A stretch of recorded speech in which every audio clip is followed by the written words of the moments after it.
Buenas tardes, estimado público que se encuentra conectado desde las diferentes regiones del Perú. Les damos la bienvenida hoy, miércoles 26 de febrero, a una nueva jornada del ciclo de conferencias correspondiente al programa Miércoles de Gestión Pública, espacio que tiene como objetivo el análisis, reflexión y actualización de conocimientos, además de compartir experiencias prácticas en diferentes temas relacionados con las temáticas aplicadas en la gestión pública. Mi nombre es Jimmy Torres y el día de hoy presentaremos el tema aplicación del principio de razonabilidad en las decisiones administrativas. El principio de razonabilidad es un criterio fundamental en la toma de decisiones administrativas, garantizando que éstas sean proporcionales, justas y coherentes con los fines que persiguen. En el marco del ordenamiento jurídico peruano, su aplicación es clave para evitar arbitrariedades y asegurar que las resoluciones administrativas respeten los derechos de los ciudadanos. Esta conferencia, en ese sentido, analizará su alcance, los parámetros para su correcta aplicación y su impacto en la gestión pública. Para la presente sesión, hemos tenido a bien convocar a un profesional especialista en la materia a abordar. Por ello, me complace darle la bienvenida al doctor Alfieri Luchetti Rodríguez, a quien agradecemos que haya aceptado gentilmente nuestra invitación. Deseo aprovechar un momento para extender un cordial saludo a todos ustedes de parte de la directora general del Centro de Estudios en Justicia y Derechos Humanos, la doctora Jimena Pinto Lafuente, quien lamentablemente por motivos de agenda no puede acompañarnos. Sin embargo, sigue muy atenta al desarrollo de esta actividad. En relación a la ponencia, he de mencionarles que nuestro expositor contará con 70 minutos para desarrollar su presentación y posterior a ello se abrirá un espacio para la realización de preguntas, las cuales pueden efectuarlas a través de la ventana de preguntas y respuestas. Presentamos entonces a nuestro expositor. El doctor Luchetti es abogado titulado en la Pontificia Universidad Católica del Perú, con 28 años de experiencia profesional y más de 18 años de experiencia en la administración pública.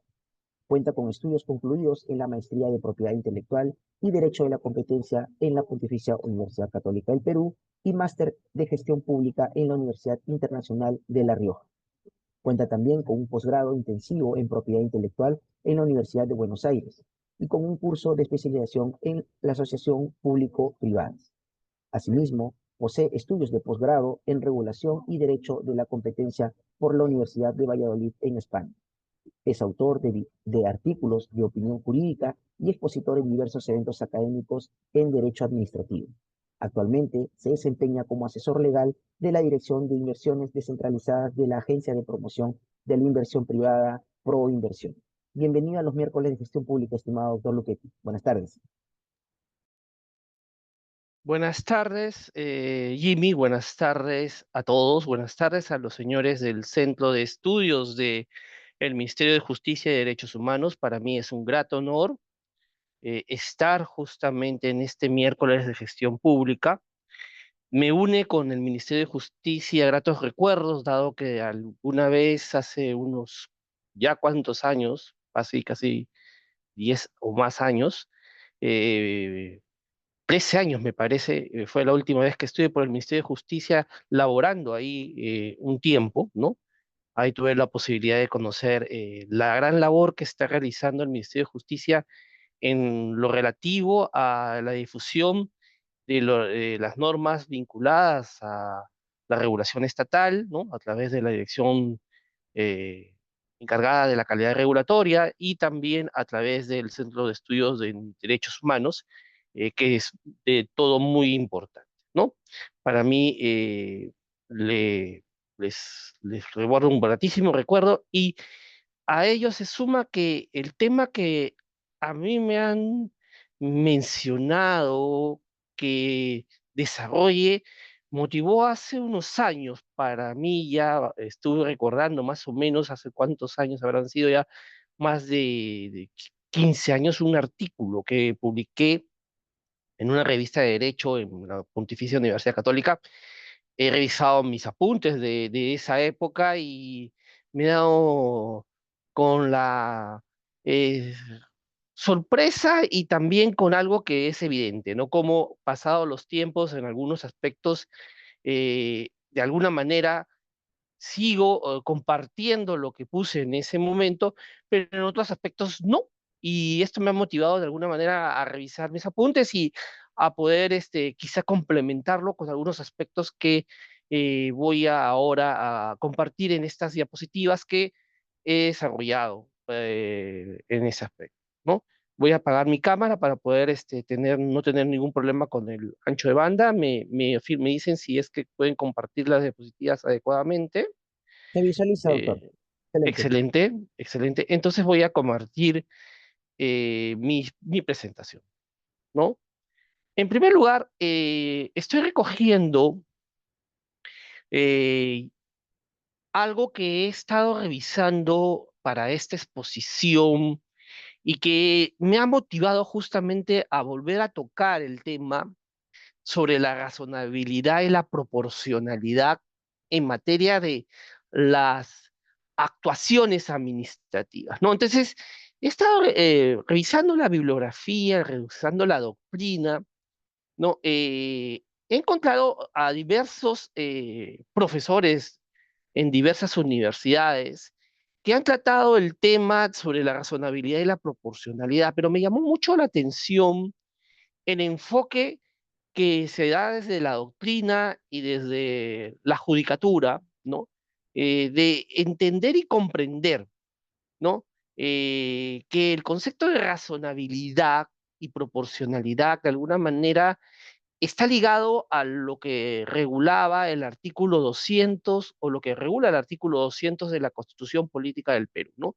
Por ejemplo, en ese sentido, revisando a un tratadista que todos conocemos, Marcial Rubio Correa, justamente en uno de sus libros publicados sobre el análisis de las sentencias que emite el Tribunal Constitucional, hace referencia a que inicialmente el concepto de razonabilidad y proporcionalidad surge de lo que vendría a ser la regulación propia del artículo 200 de la Constitución Política del Perú, que como ustedes recordarán es el artículo que regula, ¿no?, los mecanismos para hacer valer nuestros derechos a través de los procesos de garantía, ¿no?, que posteriormente van a ser desarrollados por el Código Procesal Constitucional, ¿no? Y ahí se determina y establece en algún primer momento el concepto de razonabilidad y proporcionalidad, ¿no? Eh, que es en todo caso un concepto que para posteriori, y ya en dos sentencias, el propio Tribunal Constitucional, ya en el año 2003 y en el año 2002, según Rubio Correa, de por sí hace extensivo este concepto a todo el ordenamiento jurídico, ¿no? Entonces ya el Tribunal Constitucional en años 2002, 2003, en dos sentencias, la 010, 2002, acción de inconstitucionalidad, y 2000, y 06, 2003, AITC, ¿no? Ya se hace referencia a que este concepto de razonabilidad y proporcionalidad, comprendido en la Constitución, ¿no? No se tiene que hacer extensivo únicamente al análisis que se puede hacer en las diversas sentencias que se emiten en los procesos eh, vinculados a la defensa de las garantías constitucionales, sino hacerse extensivo a todo el ordenamiento jurídico como tal. Y surge quizá en lo que la doctrina ha considerado la necesidad, y ese es el primer enfoque que podemos tener, en la necesidad de definir qué tipo de sustento, qué tipo de concepto es el de razonabilidad y proporcionalidad. Y ahí quiero eh, mencionar, ¿no?, que para mí, tanto razonabilidad como proporcionalidad van a constituirse conceptos jurídicos indeterminados, ¿no? Conceptos jurídicos que van a necesariamente ser desarrollados para darles un contenido específico para poder determinar el alcance de estos conceptos, ¿no? Específicamente razonabilidad y proporcionalidad, que de una manera equívoca podemos pensar que se trata de lo mismo, tratarlos como sinónimos desde el punto de vista jurídico, pero que como voy a desarrollar a lo largo de esta exposición, no son sinónimos, son dos temas absolutamente diferentes, absolutamente distintos, pero complementarios. Entonces yo creo que eso es un primer gran elemento. Para mí, ¿no?, ser conceptos jurídicos indeterminados hace que la necesidad de darle un contenido y de definir esos conceptos jurídicos para poder llegar a justamente a una respuesta de en qué consisten estos conceptos. ¿Qué son conceptos jurídicos indeterminados? En ese sentido, voy a recurrir en algún momento a la doctrina para poder definir lo que es el concepto jurídico indeterminado y voy a recurrir a lo que Víctor Vaca Onito define como concepto jurídico indeterminado, que me parece una definición desde mi punto de vista muy completa. Y muy completa porque es una definición que está vinculado a lo que ya otros ordenamientos jurídicos, específicamente el ordenamiento jurídico español, ha entendido por este concepto, ¿no? Concepto jurídico indeterminado, ¿no? Tiene o está vinculado directamente a un elemento propio y que está de alguna u otra manera vinculado a la aplicación del principio de la legalidad, ¿no? Que es la lex certa. El concepto jurídico indeterminado es un concepto que de acuerdo a lo establecido o a lo de alguna vez definido por una sentencia del Tribunal Constitucional Español, la 69-1989, del 20 de abril de 1989, ¿no? Se entiende como un criterio lógico, técnico o de experiencia que que le permitan prever, por consiguiente, con suficiente seguridad, la naturaleza y las características esenciales de de las conductas constituidas de la infracción tipificada. Entonces, de alguna manera, ¿no?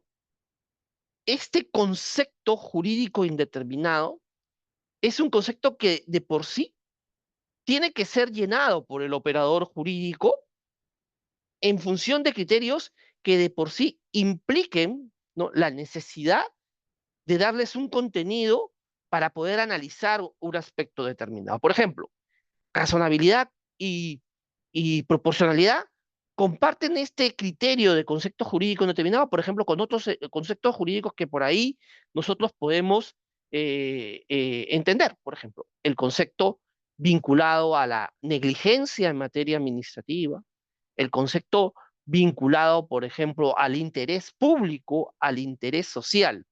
Son conceptos que los tratamos abiertamente y los abogados los manejamos abiertamente y lo desarrollamos y lo aplicamos, pero que no tienen un contenido específico. Y de ahí que tiene que recurrirse a criterios que están vinculados a la lógica, a la técnica y a la experiencia para darles ese contenido y más aún para darles un contenido que no vulnere, por ejemplo, lo que viene a ser lo que es la regulación propia, la ley Sherta, que está vinculado a lo que es el análisis de la legislación propiamente dicha.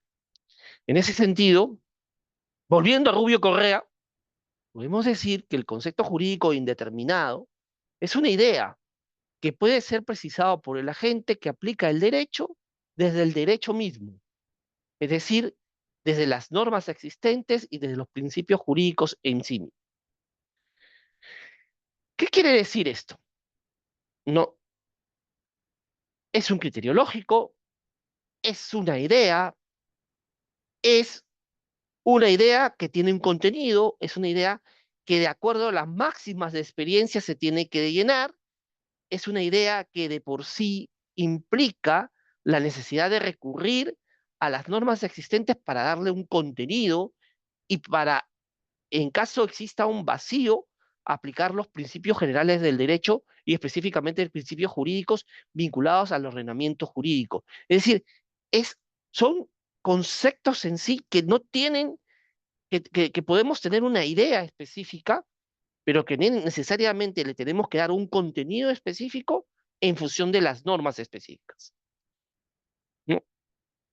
Y ahí juega un rol fundamental el ordenamiento jurídico y la experiencia en sí mismo. Volvamos a los ejemplos que yo he citado, ¿no? Negligencia, por ejemplo.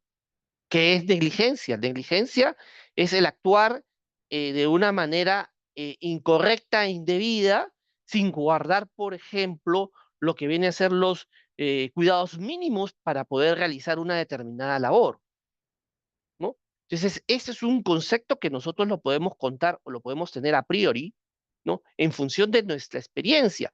Pero negligencia, entendida como tal, en los alcances que el ordenamiento jurídico de por sí le debe de dar, ¿no? Es un concepto que definitivamente tiene que tener un contenido que no invada, que no afecte el interés público de las personas involucradas, que no afecten los derechos de las personas. Entonces, el concepto de negligencia va a lanzar o va a tener que ser desarrollado en función de lo que el ordenamiento jurídico dice para poderle dar un contenido especial. Igual, interés público, ¿no? ¿Qué duda cabe, no? Utilizamos la palabra, utilizamos interés público, bien común, pero lo utilizamos de una manera muy a priori y cada uno de nosotros puede tener un concepto de interés público diferente y distinto en función de nuestras propias experiencias. Pero el ordenamiento jurídico le tiene que dar un contenido en función de la normativa, en función de los principios, para que no invada el interés público elementos o situaciones que pueden afectar a terceros, ¿no? Por el interés público, por ejemplo, ¿no? Se han justificado intervenciones por parte del Estado injustificadas, ¿no? En algún momento, ¿no? Y eso, por ejemplo, es un concepto jurídico indeterminado y obviamente el ordenamiento jurídico le tiene que dar el contenido, ¿no? Por bien común igual, se han fijado situaciones determinadas que invaden derechos de los administrados, derechos de los ciudadanos. Y esto tiene que tener un contenido. Entonces, este contenido únicamente va a nacer y va a surgir del derecho mismo. Ese es el análisis del derecho mismo. Y cómo y cuándo y en qué momento analizamos el derecho mismo y establecemos de alguna manera alguna justificación justamente a través de la necesidad de la motivación. Volvamos a Vaca, ¿no? Vaca Neto dice, ¿no? La única forma de evitar el riesgo que sería exigir la determinación posible de correctos jurídicos indeterminados y a continuación controlar la motivación sin perder en vista que en algún caso incluso se ha considerado contrarias a la práctica de la legalidad y de las resoluciones, es justamente tener o basarnos en criterios que de por sí impliquen una motivación lógica e indiscutiblemente que no sea extravagante. ¿Qué es lo que pretende decir el este autor? La motivación dentro del acto administrativo, la motivación establecida dentro de las exposiciones de motivos, la motivación establecida dentro de los fundamentos que implican justamente el contenido del acto o la disposición administrativa, no, o del pronunciamiento administrativo, es esencial. Y de ahí que el concepto jurídico indeterminado, ¿no? Tenga que tener este límite, ¿no? Al momento de establecerse y de determinarse el mismo, valga la redundancia, en que esté adecuadamente motivado y tenga un adecuado contenido que no implique, por ejemplo, que el contenido sea un contenido aparente, un contenido insuficiente o un contenido que no exista, que justamente son los elementos que en toda actuación administrativa deben de analizarse. De ahí que es necesario que el operador jurídico, al momento de determinar y aplicar el concepto jurídico indeterminado, justifique ello con un análisis lógico, no, que de alguna manera responda a una realidad determinada y responda a criterios de derecho en sí. Volviendo a esos ejemplos, ¿no? La negligencia, concepto jurídico indeterminado, ¿no? La negligencia en la actuación pública, por ejemplo. La negligencia en la actuación pública, ¿dónde y en qué momento la podemos o la tenemos que analizar? ¿No? Por ejemplo, en la actuación que pueda tener un funcionario público al momento de ejercitar sus funciones, que implique, por ejemplo, la aplicación de una sanción administrativa, ¿no? en un proceso disciplinario. Entonces, ese concepto, esa motivación, ¿no? No puede estar sometido a lo que entendamos cada uno de nosotros en lo que consiste negligencia, sino a lo que se pueda definir, por ejemplo, a través de un precedente vinculante, como es en el caso, por ejemplo, del Tribunal del Servicio Civil, cuando ha establecido un precedente específicamente determinado para establecer y definir lo que es negligencia. Y eso es una motivación que implica justamente la posibilidad de no actuar de una manera arbitraria al momento de definir lo que puede ser negligencia para determinarse una responsabilidad administrativa. En el mismo caso que estamos hablando de concepto jurídico determinado, entonces para poder motivar, para poder definir qué es razonabilidad y qué es proporcionalidad, tenemos que recurrir a, a la definición de lo que esos son estos conceptos jurídicos indeterminados a través de las motivaciones, a través de aspectos que nos determinen y los establezcan en función de la máxima de la experiencia, en función de lo que establece el pronunciamiento de los entes administrativos, de lo que consiste cada uno de ellos. Y en ese sentido, no, podemos decir que en el Perú tenemos una amplia experiencia a lo largo de estos años a través de los distintos órganos que han definido lo que viene a ser proporcionalidad y lo que viene a ser razonabilidad. Entonces, han definido conceptos jurídicos indeterminados como estos y le han dado un contenido para evitar justamente en su aplicación la arbitrariedad. Entonces, esa es la primera gran idea que les quiero transmitir justamente en, en esta exposición, ¿no? Son justamente la proporcionalidad y la razonabilidad, conceptos jurídicos indeterminados, que en nuestro ordenamiento se han establecido límites y que existen motivaciones dadas por los distintos órganos de la administración, ¿no? Desde el Tribunal Constitucional hasta los tribunales administrativos, ¿no? De definir qué es lo que consiste proporcionalidad y qué es lo que consiste razonabilidad. Ahora vamos al primer gran análisis que vamos a realizar en función de la normativa. Y vamos a analizar justamente, y vamos a partir de un análisis primero exegético del principio de razonabilidad contemplado en la ley del procedimiento administrativo general, específicamente en el numeral 1.4 del artículo cuarto del título preliminar de la ley, ¿no? Este debe ser nuestro primer análisis, nuestro análisis exploratorio, nuestro análisis que de por sí implique un análisis directo de lo que viene a ser el principio de razón. Les voy a leer lo que dice el artículo 1.4, que define razonabilidad. Vamos a ver justamente si este principio de razonabilidad definido en nuestra ley del procedimiento administrativo general, porque recuerden que esta exposición es sobre decisiones administrativas y la ley del procedimiento administrativo general en el Perú es sobre actuaciones administrativas, específicamente sobre actos y procedimientos administrativos, ¿no? Que es importante tener una aproximación en función de lo que dice nuestra ley. ¿Qué dice el título preliminar?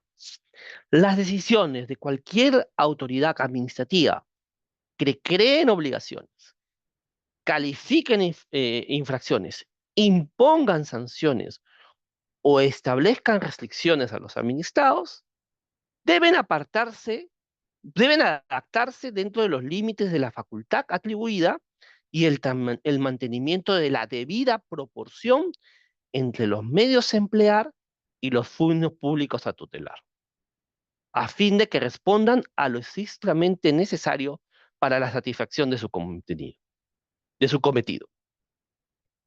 Esto es lo que dice la norma. Entonces, si uno tiene una primera aproximación, una aproximación literal, una interpretación literal, ¿no? En los términos, por ejemplo, de la teoría general del derecho, podemos sacar una serie de conclusiones. Pero ojo, la aproximación o la interpretación literal es una aproximación inicial, pero no quiere decir que es la interpretación correcta que tenemos que tener en este sentido, ¿no? Entonces, a partir de este principio contemplado en nuestra ley del procedimiento administrativo general, ¿no? Podemos enfocarnos que el principio regulado en nuestro título preliminar, ¿no? Establece hasta tres requisitos, ¿no? Para determinar el alcance del principio de razonabilidad. ¿Cuáles son? Primero, el principio de razonabilidad se aplica a decisiones administrativas que creen obligaciones, califican infracciones, impongan sanciones o establezcan restricciones.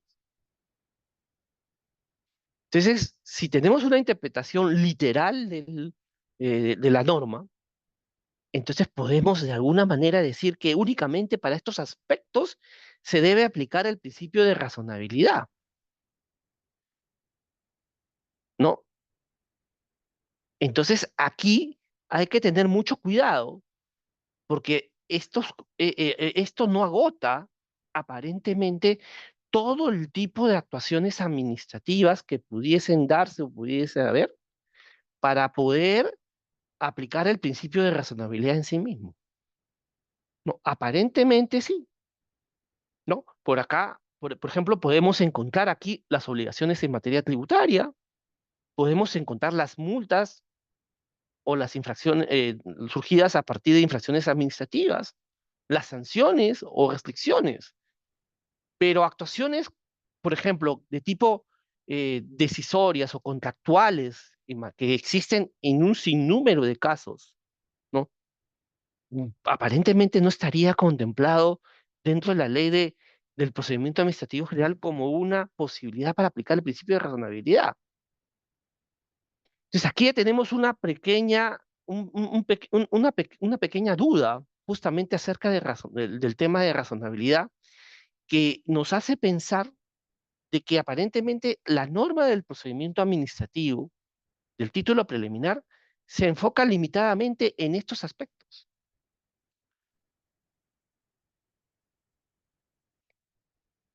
Lo segundo es algo que es esencial en toda actuación administrativa. Yo les repito a mis alumnos, yo les repito a las personas que le dicto las conferencias siempre, que uno de los principios fundamentales en materia administrativa es el principio de legalidad, ¿no? El maestro Juan Francisco Rojas me enseñó cuando fui su adjunto de cátedra un elemento fundamental. Me recuerdo mucho sus clases en la Católica, en donde Juan Francisco decía, ¿no?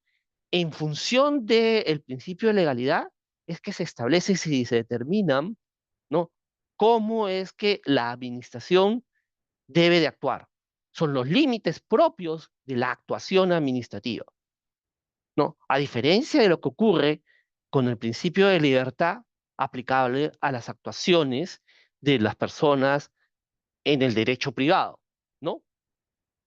Como ustedes saben, en el derecho privado, todas las personas libremente pueden actuar siempre y cuando la ley no le prohíba, ¿no?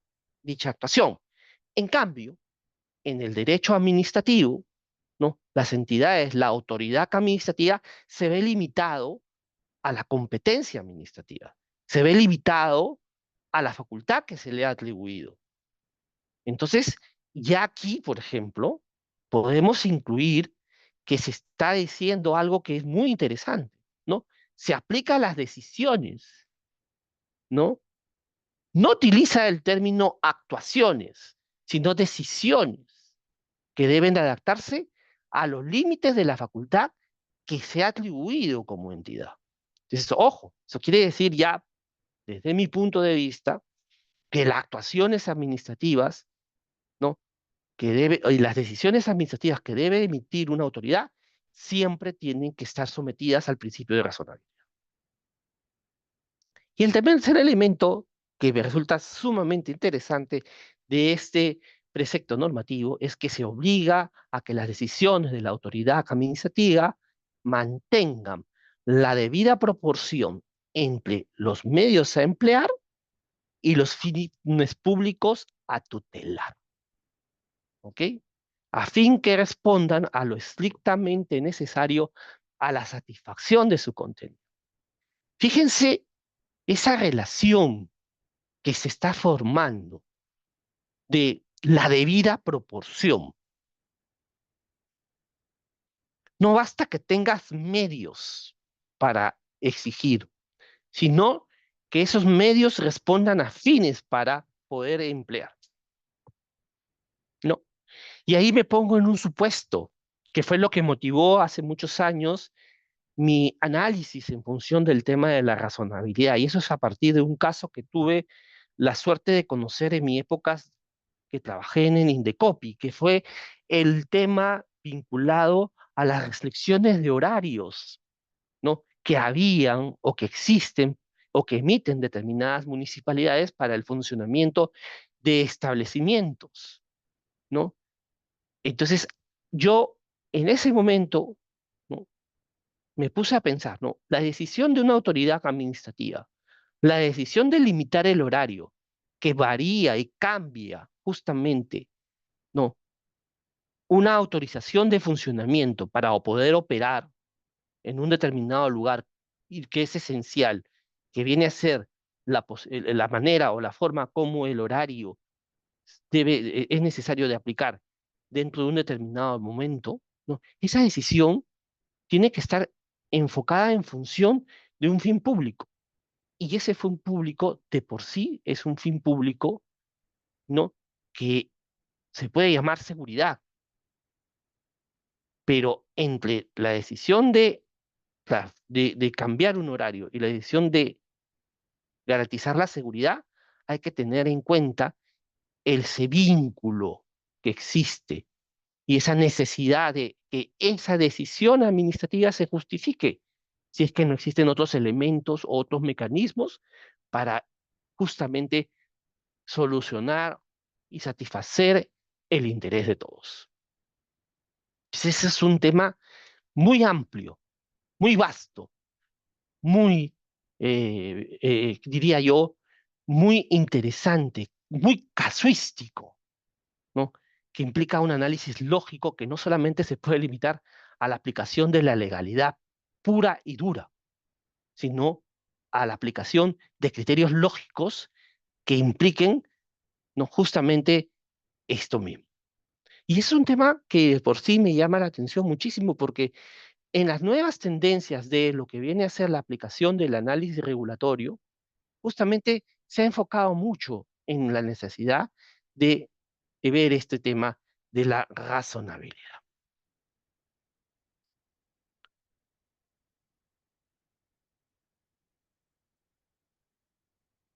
Aquí hago referencia a otro principio, y este ya no está muy asociado al concepto de razonabilidad, como nosotros lo conocemos. Desde mi punto de vista, esto está más asociado al concepto de proporcionalidad, ¿no? Que es el otro concepto jurídico indeterminado del cual vamos a desarrollar a continuación. No, este concepto de proporcionalidad, ¿no? ¿Qué implica? Este es un otro artículo dentro de la Ley del Procedimiento Administrativo General que está contemplado dentro de la potestad sancionadora del Estado, ¿no? Recuerden que cuando analizamos inicialmente el artículo cuarto del título preliminar, nos enfocamos mucho en el tema de las restricciones.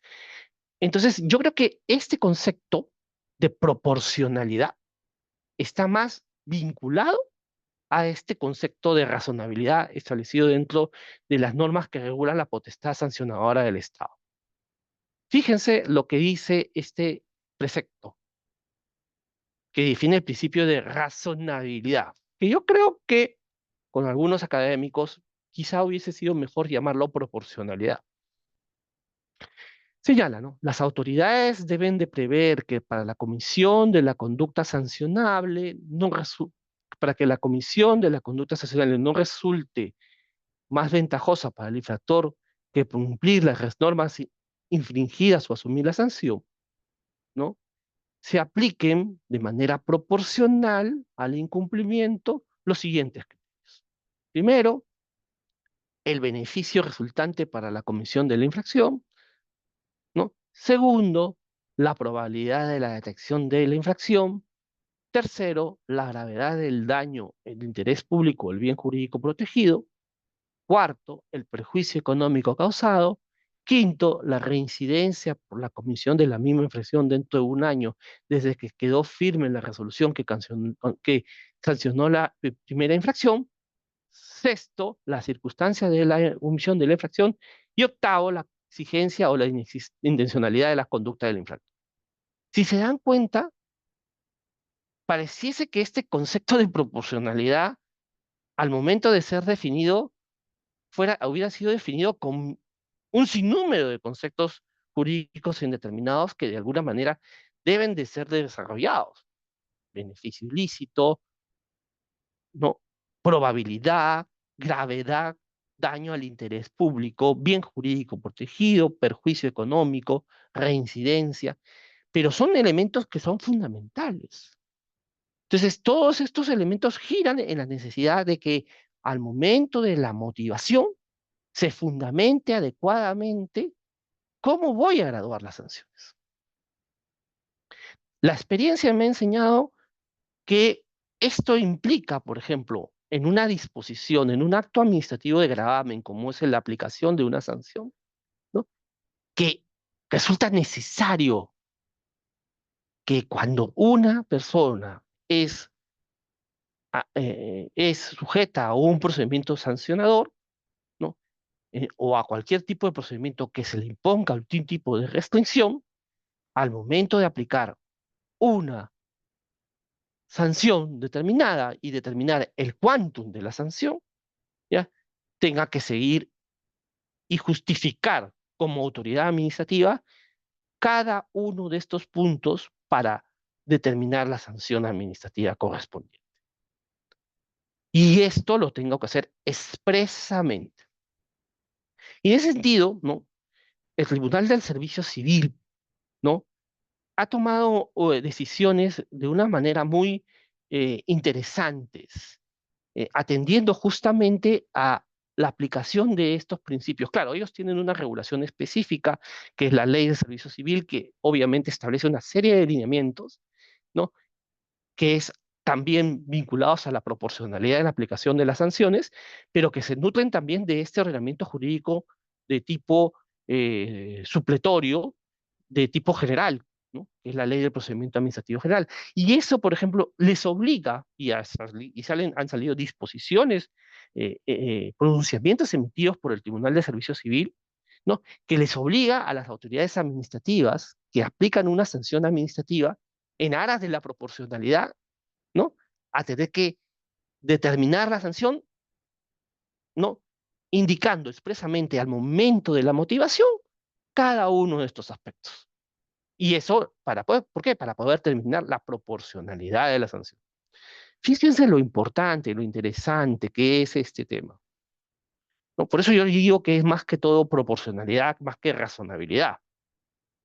Porque ahí le fija o le limita a la administración su potestad y le establece una serie de reglas que debe de cumplir.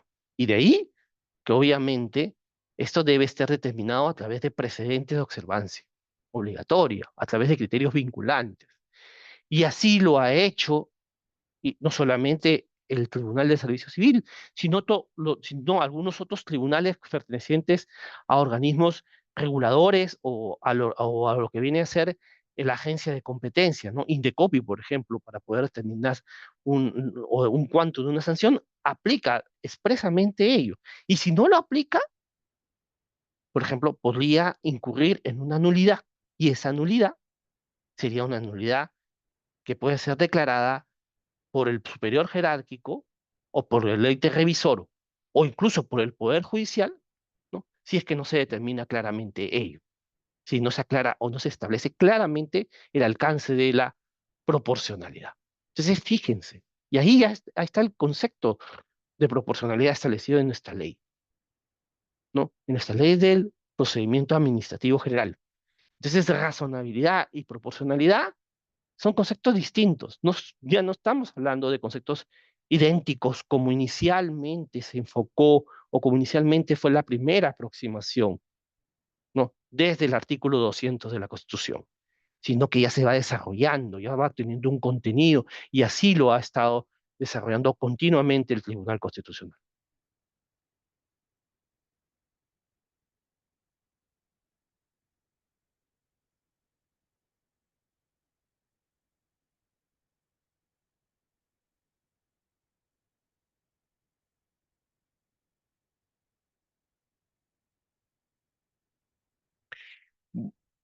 Bueno, continuando con el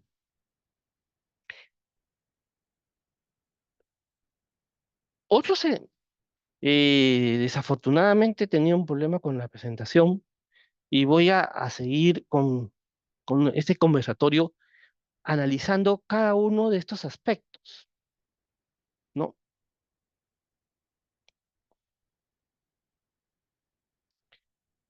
Cuando nos referimos a la proporcionalidad,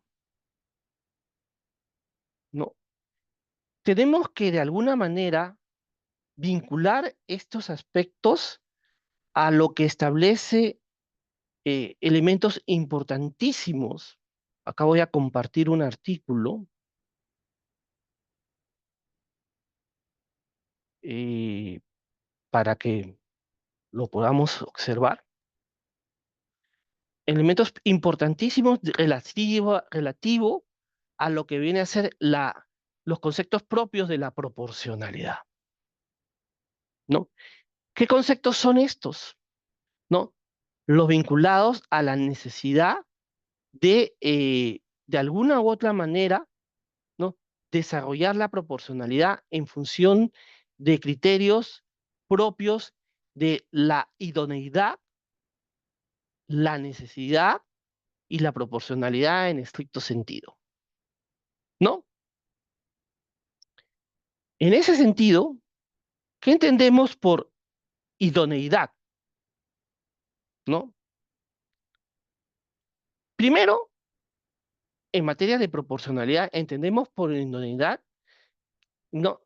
Que ésta requiere que la medida o el acto restrictivo de un derecho constitucional tenga un fin en sí mismo y en segundo, que exige que la medida en sí misma sea adecuada al logro del fin. Como le mencioné hace un momento, ¿no? Y como lo mencioné hace un instante, cuando hice referencia al caso de la calle de las Pisas, ¿no? Al momento de definir la idoneidad, ¿no? Este concepto, este elemento propio de la idoneidad, es un concepto que de por sí implica, ¿no? La necesidad, ¿no? De hacer un análisis entre la medida a desarrollar y la finalidad propia que se quiere pretender al momento de definirla la misma, ¿no? Y más aún si se busca restringir derechos. Eh, ¿Qué quiere decir ello? Si, por ejemplo, si yo limito o restringo un derecho determinado, ¿no? Si yo establezco, determino que el derecho no se, que el derecho determinado no se está restringido por parto, por mandato legal, ¿no? Entonces, yo necesariamente tengo que determinar o establecer que esa restricción, ¿no? Es una restricción que tiene que responder a una lógica. Y la lógica está justamente en la lógica de que la proporcionalidad no puede ir más allá o no debe ir más allá y no debe delimitar lo que viene a ser el contenido esencial de, de la, de la, del derecho propiamente que podría ser vulnerado por esta proporcionalidad, ¿no? Entonces yo no podría en ningún momento, ¿no?, afectar el derecho vulnerado, ¿no? ¿No? Estableciendo una restricción mucho mayor a la que yo estoy llamado a desarrollar, a aplicar. Tengo que tener de alguna forma proporcionalidad, una respuesta idónea, adecuada, ¿no? Que de alguna manera implique una razonabilidad en lo que yo estoy desarrollando o aplicando propiamente dicho, ¿no? Una justificación lógica de la conducta, de las conductas y las circunstancias que motivan la discrecionalidad, ¿no? ¿Por qué resulta ser mucho más relevante establecer una restricción, ¿no? ¿Y por qué no existen de alguna u otra manera elementos que pueden de alguna manera eh, conseguir la misma finalidad sin afectar el contenido esencial del derecho que voy a, de alguna manera, a limitar, ¿no? En función de la aplicación de una razonabilidad, de una proporcionalidad propiamente dicho. Entonces, ¿y esto cómo y en qué momento se ha ido desarrollando todo esto? Se ha ido desarrollando por parte del propio Tribunal Constitucional. Y el Tribunal Constitucional, en la sentencia 006-2003-AI-TC, ¿no?, se ha concentrado específicamente en eso, en ese análisis. Es ese análisis vinculado a que el medio a emplear, ¿no?, el mecanismo a emplear no sea desproporcional a los derechos que voy a limitar, ¿no? Y que eso necesariamente tiene que estar traducido en lo que vuelvo a decir es la justificación de hechos, conductas y circunstancias que motivan el acto discrecional, ¿no?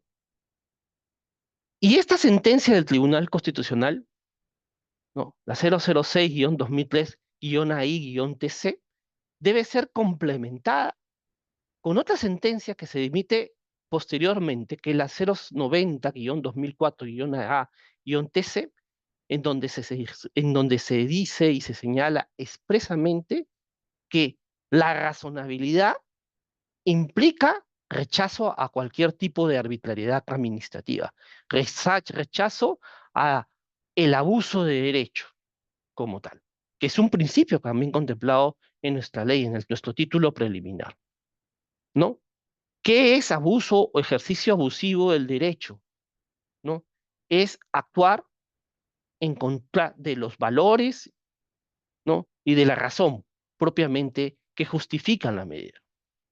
Entonces, obviamente, actuar arbitrariamente, desproporcionadamente, sin ningún tipo de motivación, ¿no?, mediante mecanismos que no son idóneos para conseguir la finalidad y que no se encuentran debidamente justificados con las reglas de la razón y las reglas de la lógica y de la ley, implican justamente actuaciones de tipo arbitrario.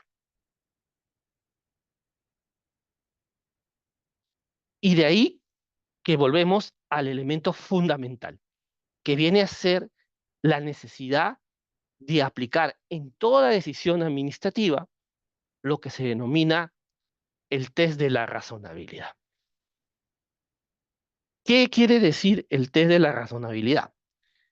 Yo he definido o yo he delimitado el test de la razonabilidad en cuatro grandes fases o cuatro grandes elementos que uno tiene que observar al momento de emitir decisiones administrativas. Primero, el primer gran momento, que ya lo he desarrollado hace un momentito, que es el tema de la idoneidad de la medida, la proporcionalidad de la medida. El segundo gran elemento, que esta medida, que este razonamiento esté directamente vinculado a los valores y principios aceptados por la proporcionalidad. El tercer gran elemento, el vinculado a la imparcialidad y la justificación técnica cuando lo haya. Si una entidad administrativa emite un pronunciamiento, está llamado a actuar de una manera imparcial, sin tomar en cuenta aquella persona que recurre a ella, ¿no? ¿No? En igualdad ante la ley. Y si voy a tomar una decisión, tengo que justificar por qué tomo esa decisión. Tengo que motivarla adecuadamente. Y eso es un rol fundamental al momento de definir la razonabilidad de la medida. Si voy a tomar una decisión, por ejemplo, soy autoridad municipal y voy a tomar la decisión de un cierre de local, ¿no?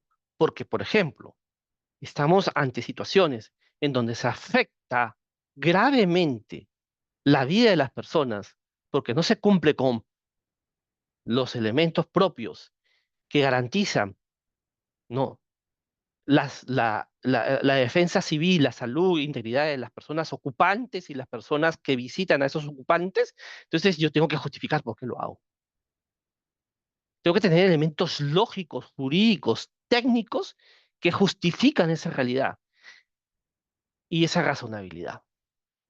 Y si no existen de alguna manera algún otro elemento que propiamente se permitan llegar al mismo fin utilizando un medio determinado. Entonces, abiertamente lo que se está exigiendo es un trabajo lógico de imparcialidad, no porque sea una persona A o B, voy a actuar de manera distinta o diferente, porque ahí sí estoy vulnerando otro elemento que es fundamental en el test de razonabilidad, que es la igualdad de trato. La igualdad de trato está definida como el derecho que tiene toda persona que en circunstancias idénticas se le trate de manera similar y en circunstancias diferentes o distintas se le aplique las normas de manera diferente o distinta, ¿no? Esto es esencial, ¿no? Este es un derecho que tenemos todos los ciudadanos, todas las personas, ¿no? No le vas a tratar a todos de manera idéntica si estás en situaciones distintas. Vas a tener que atender al supuesto concreto y determinado. De ahí, por ejemplo, volviendo al concepto, al caso este de defensa civil, es que, por ejemplo, en las normas de defensa civil, las inspecciones técnicas en edificaciones establezcan hasta 3 niveles de posibilidades, ¿no? Las básicas, ¿no? Las multidisciplinarias y las inspecciones técnicas de defensa civil de detalle, ¿no? Esos 3 tipos de análisis atienden justamente a la circunstancia y al grado o a lo que viene a ser las actuaciones de manera proporcional a las exigencias que le tengo que otorgar, le tengo que dar a cada una de las personas. Obviamente, una cosa es que yo, por ejemplo, razonablemente acuda para una inspección de defensa civil para solicitar, por ejemplo, que se me abra una bodega en donde bastará que yo tenga con un extintor para poder atender, por ejemplo, una determinada circunstancia. En cambio, distinto será si es que yo quiero abrir un centro comercial, en donde la edificación de por sí es esencial para que yo pueda aplicar un tipo de defensa civil y que esta inspección en defensa civil tenga que ser multidisciplinaria. No me puedo limitar, por ejemplo, en áreas de la legalidad, a únicamente actuar o ejercer la competencia de una manera elemental, como si se tratase de una bodega, algo que tiene o que va a tener que, por ejemplo, ser analizado como un centro comercial con todo lo que implica que exista un centro comercial.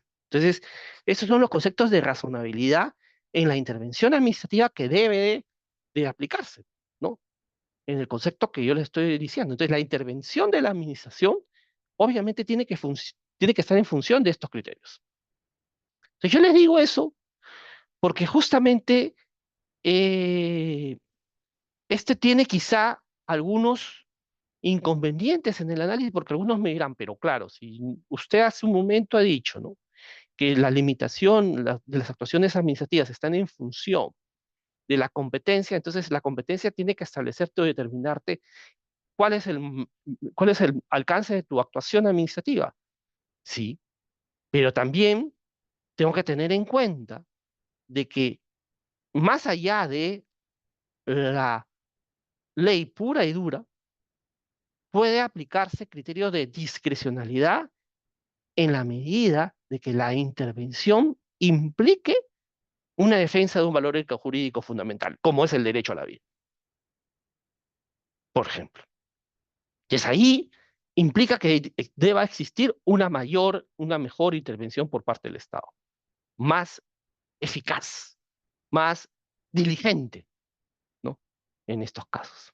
No limitarme únicamente a una intervención a priori, literal, sobre mi incompetencia.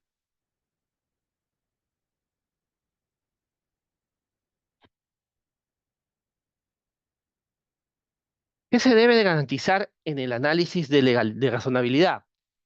Necesariamente debe de garantizarse que al momento de aplicar una decisión administrativa se evalúe con la debida proporción entre los medios a emplear y los fines que se debe tutelar a fin de obtener la satisfacción estatal. Y repito esto y lo voy a repetir a continuación, siempre. ¿Esto qué implica? Implica que debo de utilizar métodos que ponderen nuestros derechos adecuadamente, ¿no? Y en el ejemplo que les he planteado, ¿no?, yo puedo tener el derecho a la libertad de empresa, ¿no?, como un derecho fundamental, pero ese derecho a la libertad de empresa tiene que tener de alguna manera un análisis correlativo con los demás valores jurídicos que puedan establecerse para darle el contenido a este derecho de libertad de empresa, como es el derecho a la vida, por ejemplo, o a la salud, o a la integridad, ¿no? Entonces, mis actuaciones como administrado, ¿no?, no pueden vulnerar ese tipo de derechos.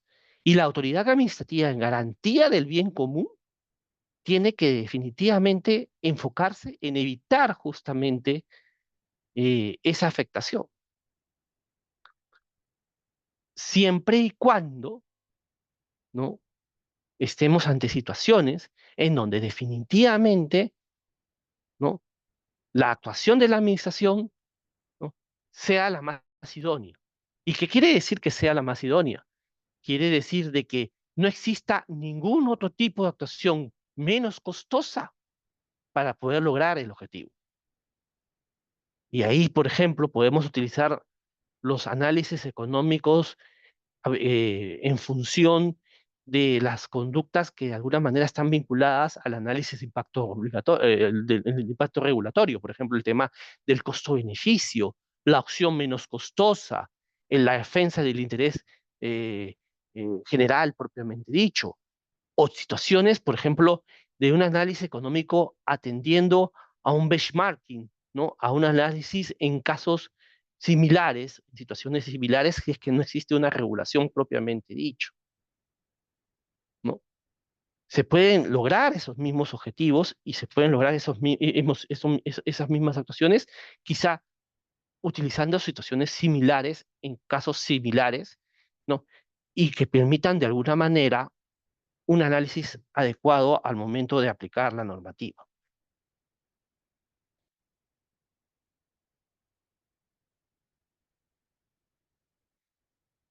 Entonces, si se dan cuenta, esto es el contenido propio de la razonabilidad. Y el contenido propio de la proporcionalidad, ¿no?, está más motivada y más vinculada a otra sentencia del Tribunal Constitucional que he logrado ubicar, que es la sentencia 010-2002-TC. y que, como les mencioné hace un momento, está más vinculada al principio de eh, proporcionalidad en materia de restricciones, en materia sancionadora. Desde mi punto de vista, ojo, desde mi punto de vista no. Esto de alguna manera lo han tratado algunos eh, doctrinarios, ¿no? Y estoy recogiendo en gran medida a lo que dice Rubio Correa, ¿no? Que dice que cuando se refiere justamente a este análisis de proporcionalidad, hace referencia a esta sentencia, ¿no? Él, por ejemplo, recogiendo lo que dice Rubio Correa, dice, ¿no? Que se impone al legislador al momento de establecer una pena que ésta obedezca a una justa y adecuada proporción entre la acción jurídica cometida y la sanción impuesta. Y fíjense lo que hace un rato mencioné, cuando analizábamos el 248 de la ley del procedimiento administrativo general. Esto implica, en materia del derecho administrativo sancionador, implica que tomemos una posición acerca de un elemento que es fundamental en el derecho administrativo sancionador moderno, ¿no? La necesaria definición de la conducta ilícita, que tiene que ser una conducta ilícita, ¿no? Voluntaria, antijurídica y que implique una sanción determinada, ¿no? De alguna manera, utilizar los elementos propios de la teoría del delito, ¿no? En la teoría de lo que se denomina la infracción administrativa, que no es que no es una idea propia de quien habla, ¿no? Que ya ha sido desarrollada por juristas españoles, ¿no? Ya en algún momento, ¿no? Eh, Obviamente la teoría de que tienen que ser conductas típicas, antijurídicas y culpables, ¿no? Bajo un dolo que es de naturaleza sancionadora, ¿no? Y obviamente que implica obviamente la identificación de estas conductas para poder determinar adecuadamente la sanción bajo los criterios que les acabo de desarrollar. Y eso es proporcionalidad. Y eso es proporcionalidad, ¿no? La necesaria vinculación entre el principio de legalidad, tipicidad, taxatividad o su principio de taxatividad, como ha desarrollado el Tribunal Constitucional en algún momento, ¿no? Por ejemplo, en sentencias como las sentencias vinculadas a la potestad sancionadora de la Contraloría, ¿no? O el no bis in idem, por ejemplo, en situaciones como la de aplicación de una pena y una sanción administrativa, sin entender y sin comprender justamente el tema de la proporcionalidad, ¿no? Es un tema fundamental, ¿no? Y algo que es total y absolutamente importante e interesante, ¿no? Que creo yo que cambia el parámetro de lo que podemos analizar en el tema de la proporcionalidad y la razonabilidad, que es la necesidad de utilizar criterios que atiendan al tiempo y lugar en que se resuelve el problema jurídico y que dependen de las ideas predominantes de la sociedad y del grupo social del que se trata. Entonces, ¿qué implica esto? Por ejemplo, ¿no?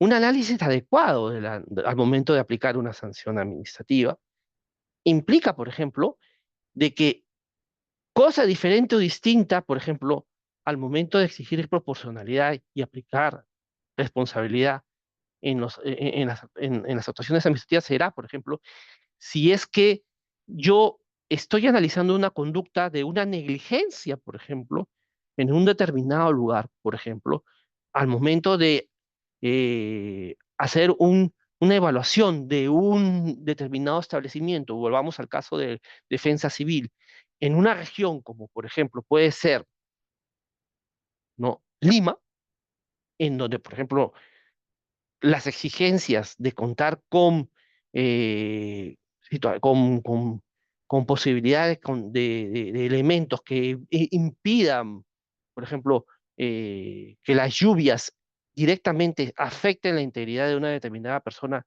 de un determinado establecimiento, por ejemplo, porque se trata de lugares desérticos en donde no llueve, y cosa diferente será, por ejemplo, si esta situación lo enfoco en función de un análisis de una conducta del incumplimiento de normas en materia de seguridad, si es que esta situación se da, por ejemplo, en San Martín, en Tarapoto, en Moyobamba, en lugares en donde, por ejemplo, existe mayor cantidad de lluvia y obviamente es una circunstancia del tiempo y el lugar determinado propiamente dicho, ¿no? Entonces va a tener que entenderse que la proporcionalidad responde a cada situación concreta y determinada, ¿no? En donde se está resolviendo el concepto jurídico, propiamente dicho, y a las circunstancias propias de del lugar. Entonces aquí, claro, algunos me dirán, pero esto implica una casística enorme. Yo digo que sí. Esto implica que no solamente me tengo que limitar a lo que dice el texto de la ley, sino que tengo que hacer un análisis mayor. Tengo que hacer un análisis lógico, jurídico, circunstancial a estos elementos de proporcionalidad para poder definir situaciones, ¿no? Si, por ejemplo, estoy analizando la responsabilidad administrativa por la determinación o por la aplicación de por la aplicación de determinados derechos, por ejemplo, peajes en un determinado lugar, en un determinado espacio, en donde aparentemente existe negligencia al momento de determinar una determinada conducta y no atiendo a las circunstancias que motivaron esta situación determinada, ¿no? Que, por ejemplo, una ciudad en crecimiento, en expansión, en donde, por ejemplo, algunas situaciones que antes podían ser lógicas en un determinado lugar han dejado de ser lógicas por la expansión que pueda tener una determinada ciudad, por ejemplo, ese es un elemento que tiene que necesariamente ser analizado al momento de determinar la proporcionalidad. Fíjense en lo que estoy diciendo. Estoy diciendo hacer un trabajo que va más allá del concepto mero de legalidad, sino va más allá, que implica un análisis de criterio específico atendiendo a la circunstancia específica.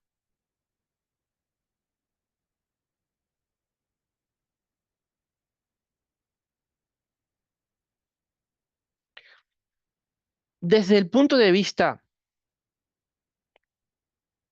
normativo,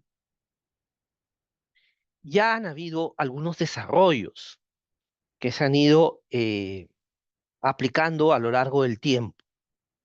Desarrollos que se han ido aplicando a lo largo del tiempo en función de situaciones o circunstancias que han surgido a partir de lo que se denomina el derecho ordenador del mercado y la razonabilidad de las disposiciones administrativas.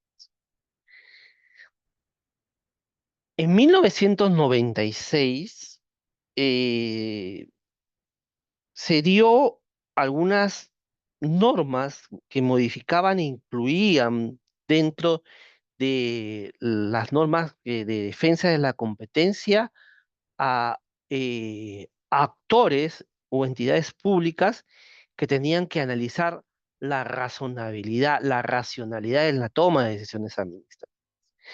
Y esto, por ejemplo, se dio en Indecopi, ¿no? Indecopi, por ejemplo, es una institución que ha cumplido un rol muy importante para la definición de lo que entendemos por razonabilidad y racionalidad en la toma de decisiones administrativas. Por eso que en este espacio, en este momento, en este lugar, momento de mi exposición, es que tengo que necesariamente hacer referencia a el derecho ordenador y la razonabilidad como un elemento propio a tener en cuenta por el desarrollo que ha tenido, que se ha dado en Indecopi y que de alguna manera ha nutrido el ordenamiento jurídico, ¿no? Eh, en el Perú, ¿no? Existe algo que nos permite de alguna manera comenzar a hacer el análisis de la razonabilidad y de la racionalidad, que es el concepto de barrera burocrática, ¿no? En Indecopi existe una comisión que antes se llamaba Comisión de Acceso al Mercado y hoy se llama Comisión de Eliminación de Barreras Burocráticas, en donde, por ejemplo, se analizan los actos y las disposiciones de la administración que sean barreras burocráticas ilegales y o carentes de razonabilidad. Antes, en 1996, se establecía o sea, hacía referencia al concepto de racionalidad. Ahora, aplicando la norma del procedimiento administrativo general, desde el año 2009, me parece, ya se ha eliminado el concepto de racionalidad y se aplica y se concepta y se implica y se desarrolla el concepto de razonabilidad. Y este elemento está muy vinculado a lo que viene a ser los temas de acceso al mercado, de simplificación administrativa, ¿no? Que tienen que haber específicamente en las disposiciones de la administración, ¿no? Y hay un precedente que llama mucho la atención, que es un caso del año 1997, que es la resolución 182-1997-TDC, que es el Tribunal de Defensa de la Competencia. Tengo entendido que es el único precedente de observancia obligatoria desde los años 90 que se viene aplicando hasta ahora en Indecopi. Y les voy a contar este caso, que es un caso muy interesante, muy bonito, ¿no? Que es el caso de eh, una, un decreto de alcaldía que emite el alcalde de ese entonces, el alcalde Murguía, ¿no? Que limitaba que en el casco urbano, ¿no? De la ciudad de Trujillo, ¿no? Pudiesen transitar taxis que no estén pintados de color amarillo y con capote negro, ¿no? Se emite un decreto de alcaldía y entre las justificaciones, ¿no? Motivación que tuvo en ese momento la Municipalidad de Trujillo se establece, ¿no? Que para poder identificar y garantizar la seguridad de las personas, ¿no? Debían identificarse todos los taxis de ese determinado color. Y surgió que en ese momento los aplicativos de ese entonces, ¿no? No eran los aplicativos de hoy que usted, por ejemplo, utiliza Cabify, Didi o Django para llamar a un taxi, ¿no? Sino son los aplicativos de ese entonces a llamar por teléfono al teléfono fijo y pedir que venga un taxi para que te recoja de un determinado lugar. Eh, entonces, los aplicativos de ese entonces tenían sus vehículos ya identificados con una determinada, un determinado rótulo, ¿no? Eran carros de colores, con capotes y con el número, ¿no? En el capote, ¿no? 22222, por ejemplo, ¿no? Números de teléfonos fijos, ¿no? Entonces, estas empresas presentan una denuncia señalando que la actuación de la municipalidad de Trujillo en ese momento era una actuación ilegal e irracional, ¿no? Entonces hubo un análisis que se hizo en el Indecopi y en el Indecopi se evaluó la legalidad, ¿no? Formal y material, que no es, que escapa de este análisis que está más vinculado al principio de legalidad, y se hizo el análisis de razonabilidad que está en función de los criterios que hemos estado desarrollando hace un momento, ¿no? Que es, responde al interés público, es una medida proporcional, es la única alternativa costosa en función de otras alternativas, menos costosa en función de otras alternativas. Por ejemplo, el análisis específico de comparación.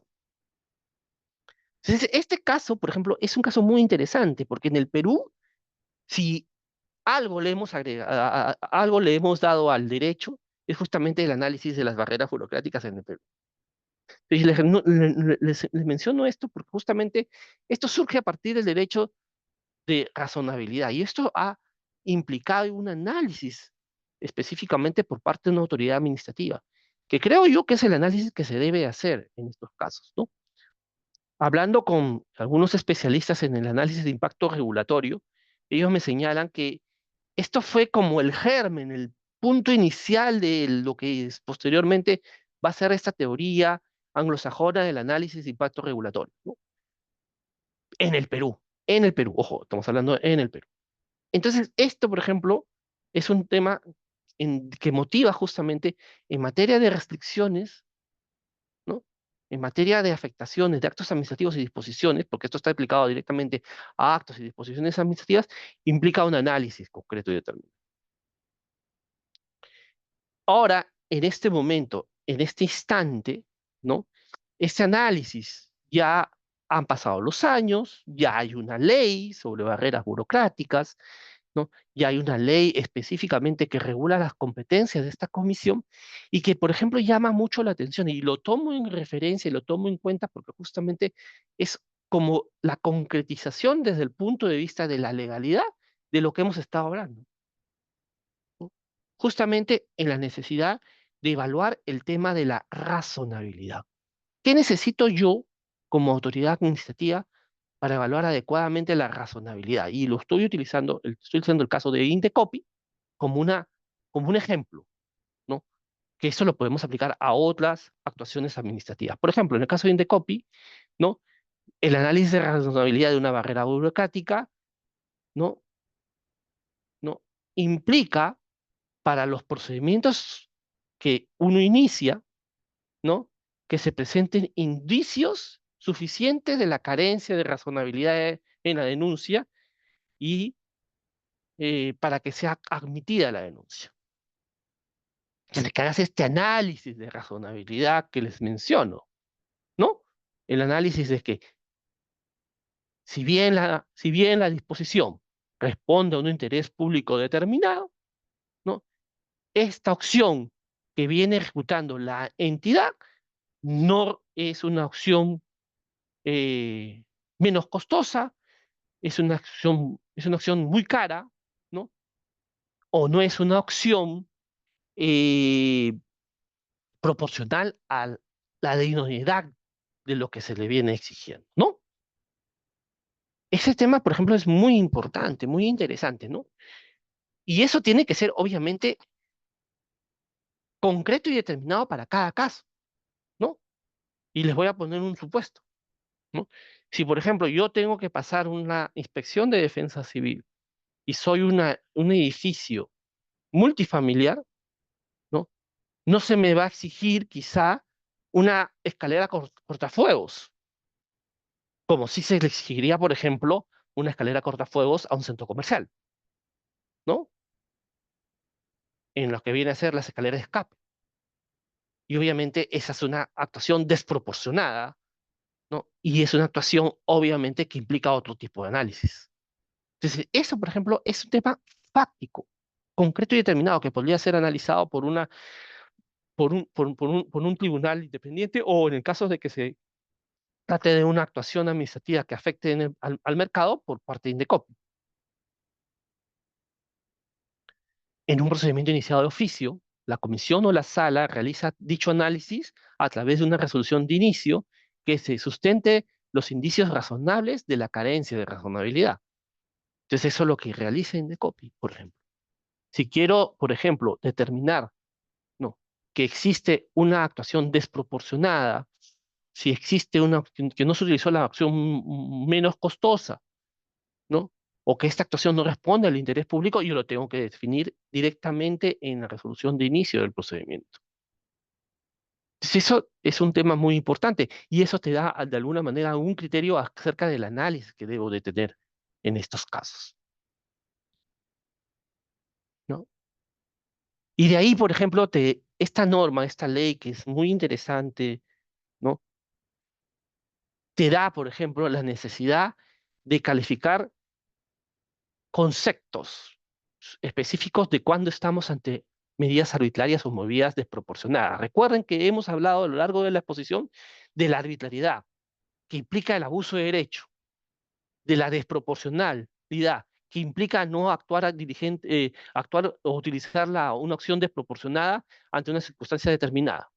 No, por ejemplo, arbitrario, ¿qué dice? Es una medida que carece de fundamentos y justificación, ¿no? No responde a la lógica, no responde a las ideas, no responde al supuesto concreto y determinado, a la situación concreta y determinada en el tiempo, que teniendo una justificación no resulta adecuada e idónea para alcanzar la medida.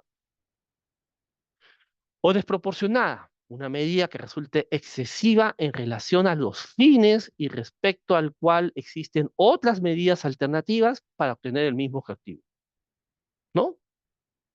En el ejemplo que yo les planteo, ¿no?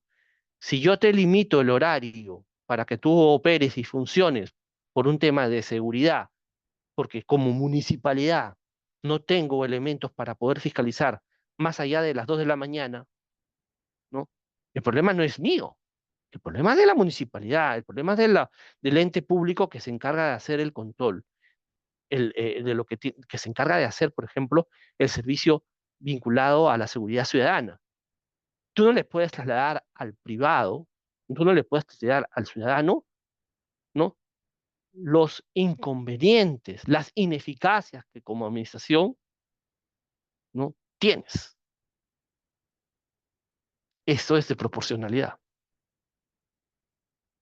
Entonces, estos elementos de razonabilidad son elementos que nos sirven justamente de análisis y factualmente el criterio lógico nos sirve de análisis para poder definir justamente una situación determinada, ¿no? Y de ahí que quizá lo más importante, lo más trascendente, es la necesidad de evaluar los beneficios y el impacto positivo que generaría una medida, la medida y los costos y el impacto negativo que generaría en los agentes obligados o económicos no cumplirla, ¿no? La evaluación de la medida en función de los mayores beneficios que ésta tiende versus los costos que ésta genera. Toda medida, toda actuación administrativa, ¿no? Genera costos, pero hay costos que son mayores y que tiene que asumir la sociedad para garantizar el interés común, ¿no? Si no, no se cumple la finalidad misma. ¿Qué medidas alternativas o resultan viables, ¿no? Y que resultan igualmente efectivas, por ejemplo. Ese es un tema que la razonabilidad debería de evaluar, ¿no? Entonces, estos son elementos que desde el INDECOPI, por ejemplo, se han ido desarrollando a lo largo de estos casi 30 años que tiene esta comisión o más, que sirven como criterios lógicos para poder operar y para poder saber cómo es que se han ido desarrollando desde el derecho administrativo de lo que viene a ser el derecho ordenador del mercado, ¿no? Y que podrían de alguna manera servir de criterio para poder decir cómo es que nosotros debemos de operar en estos casos. Bueno, creo que la exposición ha respondido justamente, tratado de hacer una exposición desde el punto de vista de doctrina, desde el punto de vista de la ley y desde el punto de vista de cada caso en concreto y las situaciones concretas de la legalidad propiamente dicho que hemos estado viendo y las situaciones concretas que se han estado dando, ¿no? Les puedo hablar de otros supuestos, otros casos que pudiesen analizar el tema de la legalidad, pero me estoy limitando a estos porque son quizá los que mejor se desarrollan en este momento. Por ejemplo, podemos hablar de otros temas vinculados a actuaciones administrativas vinculadas al cobro de tarifas, ¿no? A actuaciones administrativas al cobro a lo que viene a ser las conductas vinculadas al impacto regulatorio, entre otras cosas. Pero creo que ahí voy a dejarlo por el momento y yo no sé si tienen alguna pregunta que hacer. Muchísimas gracias, doctor Luchetti, por su ponencia. Agradecemos su presentación, asimismo ese apasionamiento que usted le pone siempre a sus presentaciones. Bueno, hay algunos casos que nos han compartido los usuarios. Son un poco amplios. Quizás de repente podría darle lectura a uno solamente, doctor, y con eso pues cerraríamos esta sesión. Ya, ok, no hay ningún problema. Mm, a ver, por ejemplo, nos comparten.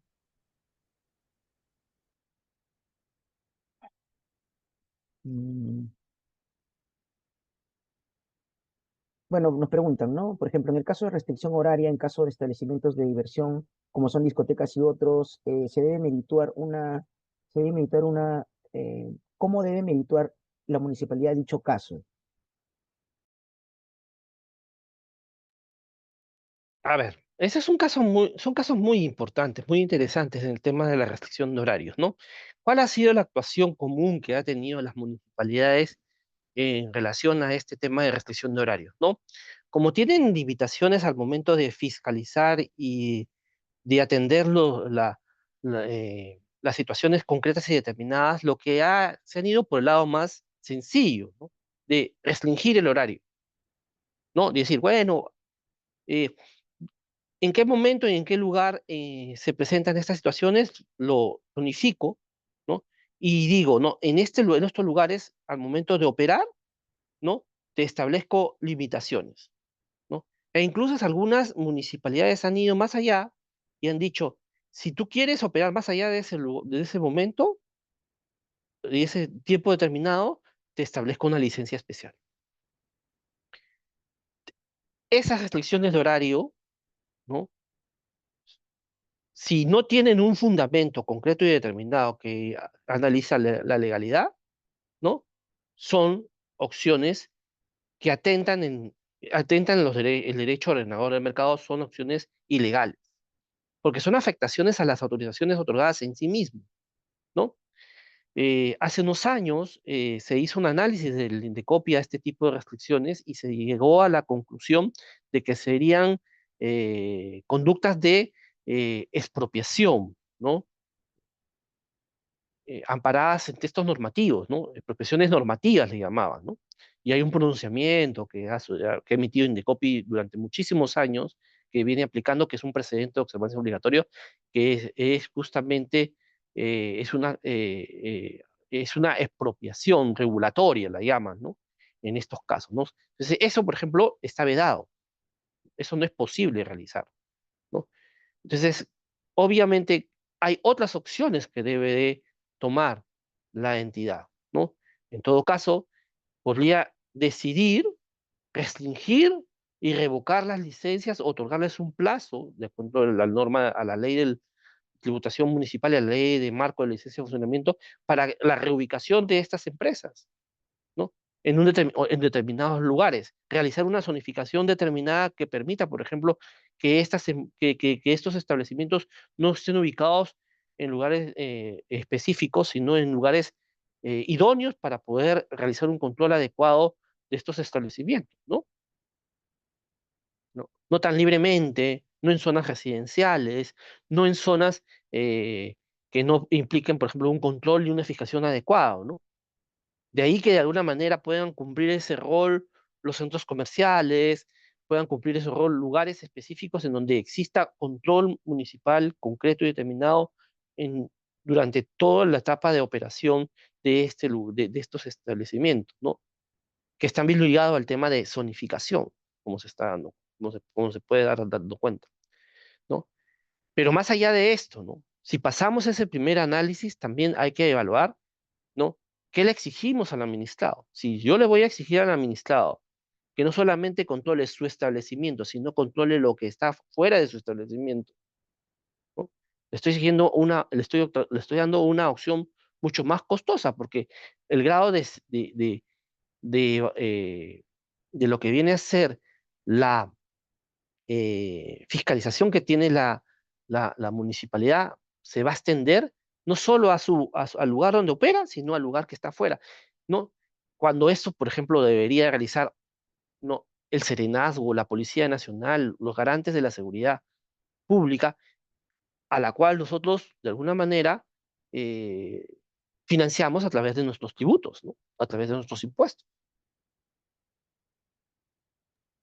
Muchas gracias, doctor. Bueno, nos hemos pasado unos minutitos, doctor. Le agradecemos por el tiempo que nos ha proporcionado en esta sesión.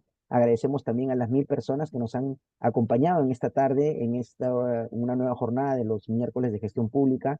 Y bueno, vamos bueno, comprometerlo, doctor, a ver si es que es posible poder compartir su importante material académico que nos han solicitado nuestro público. Y esa sería la culminación de esta jornada, doctor. Reiteramos el agradecimiento a nombre de la directora general del Centro de Estudios y los esperamos al público el próximo miércoles con una nueva conferencia en los miércoles de gestión pública.